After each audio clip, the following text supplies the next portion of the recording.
Gotita de esperanza en medio de las tormentas. Reflexión diaria de Monseñor Marco Antonio Merchán Ladino, obispo de la diócesis de Vélez, para alimentar nuestro espíritu y animar nuestra confianza en Dios nuestro Señor.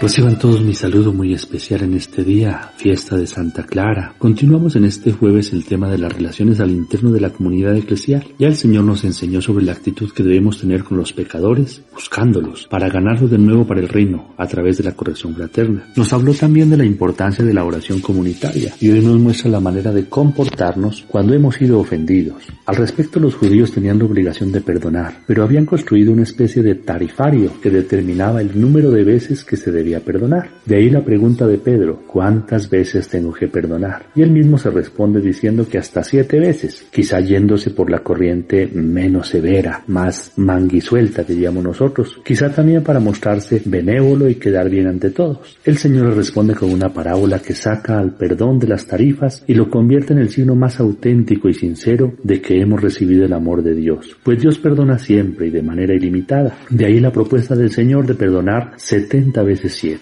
Este número, se entiende, corresponde al perdón diario. Matemáticamente sería 490 veces, es decir, cada 3 minutos. Concluimos que el perdón es como la respiración del amor de Dios en nosotros. Se recibe y se da sin nunca frenarse, pues necesita que circule siempre. La historia del rey que perdona 10,000 talentos es muy pedagógica y muy diciente. El rey es claramente nuestro Padre Celestial. Si hacemos unas operaciones matemáticas podremos hacernos una mínima idea. 10,000 era la cifra más alta que existía en la lengua griega, y un talento era la medida más grande que existía, que correspondería hoy a unos 36 kilos, que al multiplicarlo por 10,000 nos daría un total de 360,000 kilos de oro, una cifra verdaderamente desproporcionada. Para poder pagarse con jornales diarios se necesitarían unos 165,000 años de trabajo fuerte, contando los 365 días sin derecho a descanso, algo definitivamente impensable e imposible de poderlo hacer.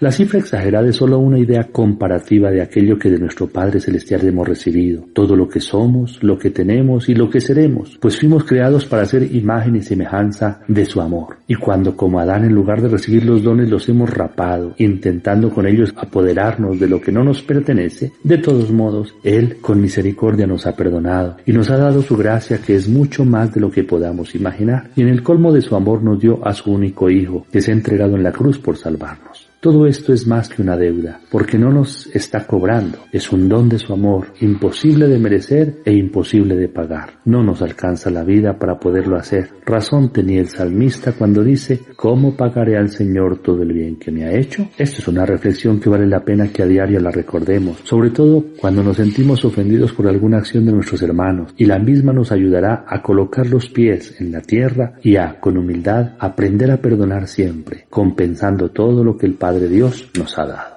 La orden del rey es que vendan al deudor con su familia y posesiones, pero ante la petición humilde del deudor, sus entrañas se conmueven y lo libera, y además le perdona la deuda. Es simple y llanamente la actitud del Padre, con la diferencia que la liberación y el perdón no son algo para el futuro, sino que ya son un hecho con el sacrificio extremo del Hijo por nosotros, que me amó y se entregó a sí mismo por mí, como dirá San Pablo en la carta a los Gálatas. Viene entonces la segunda parte de la parábola, en la que el mismo deudor se encuentra con uno de sus compañeros que le debía 100 denarios, 100 jornales de trabajo, cifra respetable para un pobre, pero irrisoria si la comparamos con los 10,000 talentos anteriores. Y sin embargo, la actitud del deudor perdonado es la de agarrarlo, casi que ahogarlo, y finalmente encarcelarlo hasta que pagara todo. Es lo irónico de la escena. Cuanto más magnánimo es Dios con nosotros, tanto más somos mezquinos con nuestros hermanos. El texto continúa diciendo que al verlo sus compañeros se entristecieron, algo lógico entre nosotros, que ante las injusticias nos colocamos de parte de las víctimas, pero cuando entran en juego nuestros supuestos derechos, entonces sí somos inclementes. Y digo supuestos, porque uno tiene derecho sobre aquello que es propio, pero no de aquello que ha recibido como regalo, y de lo que solo es administrador. Y para el caso del amor se administra bien bien no reteniéndolo, sino entregando. El siervo entonces viene definido como un siervo malvado. Su maldad más grave es la de no perdonar, pues al negar su ser hermano, renuncia a su ser hijo. Y entonces la consecuencia es que lo entreguen a los verdugos hasta que pague todo lo que debía. Es decir, la consecuencia del no perdonar es la condenación perpetua. Lo que el Señor hace entonces es exhortarnos al perdón. La división nace cuando nos ofendemos y cometemos errores. La unidad, en cambio, es fruto del ser perdonado. Pues ahí reconocemos al Padre que nos ama y del perdonar, ya que con esto reconocemos a los hermanos, dignos de ser siempre perdonados por amor, porque son nuestros hermanos. Demos gracias a Dios, recibamos la bendición del Señor esté con ustedes. Y la bendición de Dios Todopoderoso, Padre, Hijo y Espíritu Santo, descienda sobre ustedes, los acompañe siempre. Amén.